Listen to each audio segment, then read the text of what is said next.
If you earn tips for a living, this video is for you. There's a lot of talk right now about the no taxes on tips.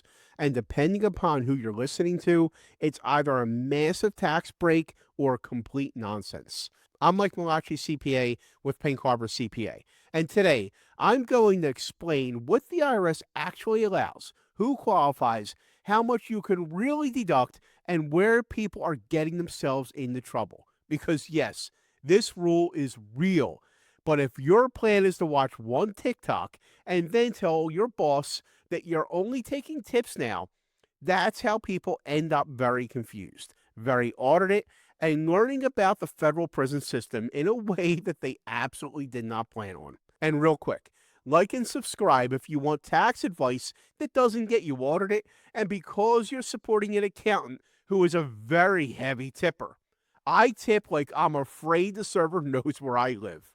Let's talk about why this matters. Millions of people earn tips. Servers, bartenders, delivery drivers, stylists, banquet staff. For a lot of these jobs, tips aren't extra money. They are the real money. So when people hear no tax on tips, of course, it spreads fast. The problem is the internet skipped the fine print, and the IRS lives in the fine print. This rule helps people who qualify. It does nothing for people who decide the rules are optional.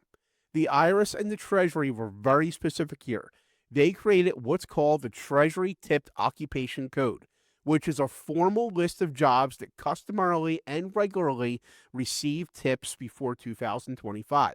And no, you cannot just wake up, work in accounting, and decide your tip now. Confidence is not a tax strategy. The IRS groups qualifying jobs into 8 broad categories: beverage and food service, entertainment and events, hospitality and guest services, home services, personal services, personal appearance and wellness, recreation and instruction, and transportation and delivery. If your job doesn't fall into one of those buckets, this deduction probably doesn't apply to you. You can't rename your paycheck and hope the IRS doesn't notice. They notice. They always notice.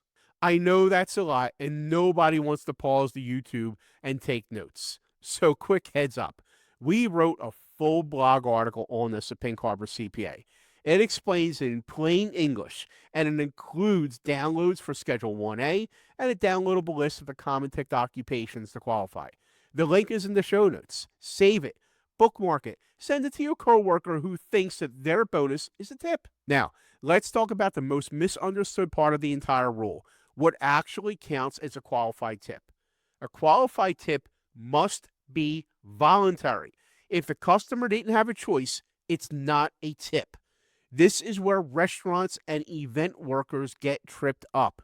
If a restaurant has a policy that parties of 8 or more automatically get an 18% gratuity added to the bill, that is mandatory. It's not voluntary. That may look like a tip. It may feel like a tip. It may go to the staff. But because the customer had no choice, those amounts are not qualified tips, and they do not qualify for the no tax on tips deduction. Same thing for the banquet service. If you work weddings, corporate events, or banquets where a service charge is automatically added and distributed, that money is taxable. Automatic equals taxable. Calling it a tip in a payroll software does not magically make it one. And no, just to be clear, anything tied to a legal activity is not a qualified tip. That's not a loophole. That's just a crime. Now, let's talk about what a deduction actually is and what it is not. Despite the name no tax on tips does not mean tips disappear. Tips are still income. They are still reported. They are still visible to the IRS. And payroll taxes still apply. This is a federal income tax deduction, and it shows up on Schedule 1A. Here's a part that a lot of videos get wrong. There is a hard cap on the deduction. You can deduct up to $25,000 of qualified tips per year, or your actual qualified tips, whichever is less. And there is also an income phase-out. If your modified adjusted gross income is too high, the deduction is reduced and can be reduced all the way down to 0. Here are the thresholds.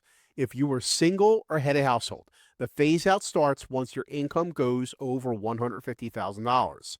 If you're married filing jointly, the phase out starts at $300,000. So, no, married filing separate taxpayers cannot take advantage of this. This is not an all or nothing cliff. This deduction is gradually reduced as income increases.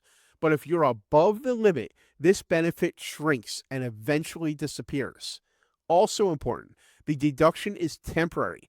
It only applies 2025 through 2028 unless Congress extends it. Now, if you're a tipped worker or a business owner and this already sounds complicated, that's normal. At Pink Harbor CPA, we help clients apply rules like this correctly, not aggressively, not creatively, but correctly. You can schedule online using the link in the show notes or give us a call at 856-226-9524. We do this every day so you don't have to guess. Now, let's address what the thing that people keep arguing about online. You cannot just decide that all your pay is tips now. You cannot restructure your job mid-year and pretend the IRS doesn't notice it. You cannot opt into this. The occupation must qualify. The tip must be voluntary. The income must be under the phase-out limits. If you remember nothing else from this video, remember that. Quick pause for the comments.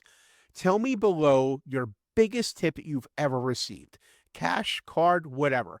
I've heard some wild stories, and I want to see them. And yes, I tip more than accordingly. So here's the bottom line. No tax on tips is real. It can save real money, but it is capped, income tested, temporary, and very specific. It's designated to help people who legitimately earn voluntary tips, not people trying to rename income and hope for the best. If you want the details, grab the blog article in the downloads in the show notes. If you want to help applying for this in your own situation, that's what we do at Pink Harbor CPA. And if this video helped you understand this without making your head hurt, like and subscribe and support the heavy tipping accountant. And stick around for more videos where we explain tax law without ruining your day.